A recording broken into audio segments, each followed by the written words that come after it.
The Ring, a world in which a videotape can carry a legitimate curse condemning you to your ultimate demise, and a scary dead, non-dead girl climbing out of your television set coming to throttle you.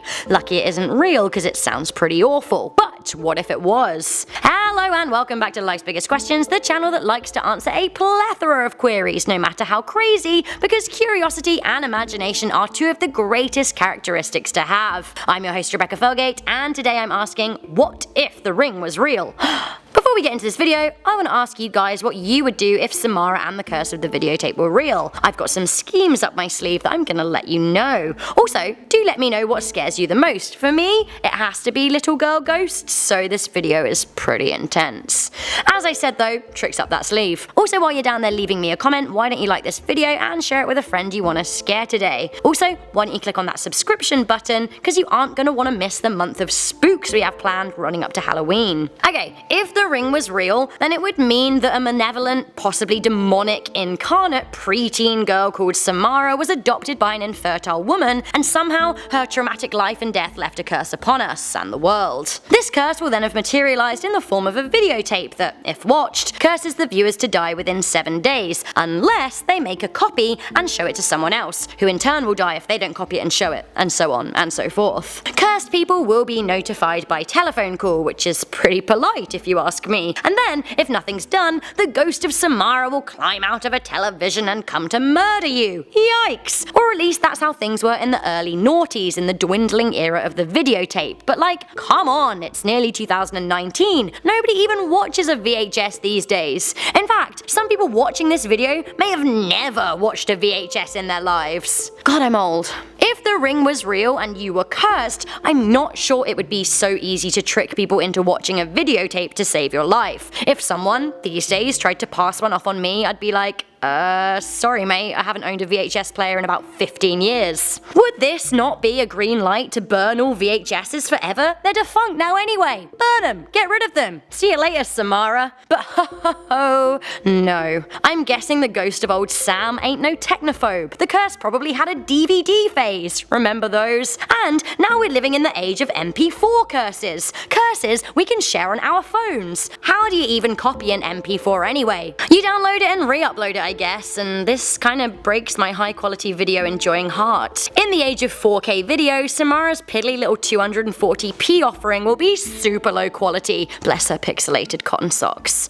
I guess one way to avoid the trap of being shown the cursed video is only watch content in HD. You can actually see a little symbol when you search up videos, it'll have HD next to it. Basically, avoid all others. Done. Although I have to say, I'm sure some twazzock may have given the grainy old footage an HD rendering. So, to rid yourself of the curse, you have to show someone else the video, right? What if there are malicious curse supporters out there who, say, hack cable networks or popular YouTubers and post the video to an audience of thousands or millions? Are we all screwed then? Will we all be infected? Is this how the world ends? Would we need a mass boycott of television? Would it just be safer to gouge out our eyes? Dark.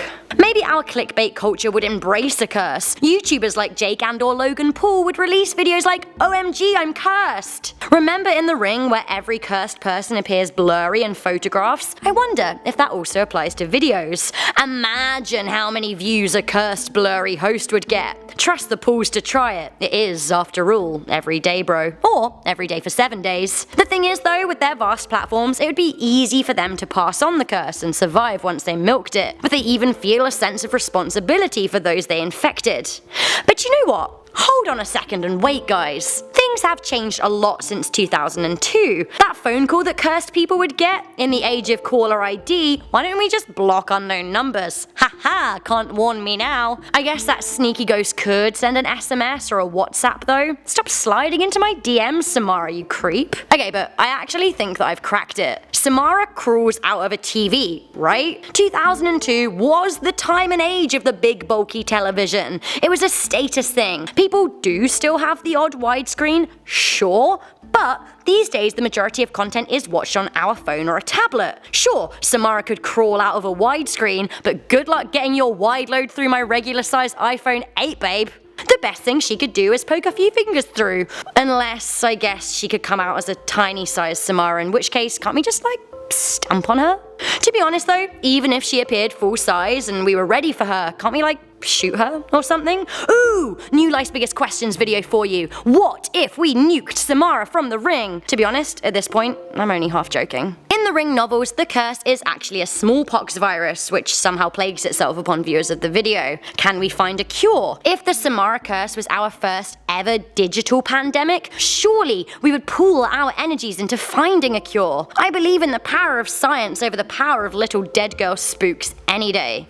One final thought for you. Is anyone worried about how Samara managed to somehow unleash a powerful curse via videotape anyway? On a rewatch, the details are kind of sketchy, but they involve her using evil psychic abilities and mind control manipulation to burn images into objects. If she can do that, I'm sure that she isn't the only one. If she has mind control powers, does that mean that other people do too? What wider implications are here? Does this mean that witchcraft is real? Ghosts are real? If the ring was real, this opens up a whole can of spooky supernatural worms that I'm not sure I'm ready to deal with.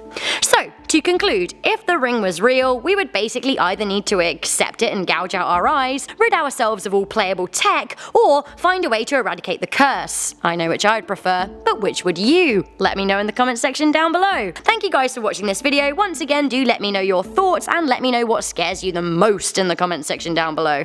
Also, if you want to be the first to hear a big answer, make sure you click on that notification bell. For now though, I'm your host Rebecca Felgate. Thank you for joining me in this video. I'll catch you in the next, but until then, stay curious, stay alert, and never ever stop questioning. Oh, and burn all your VHSs. They suck anyway.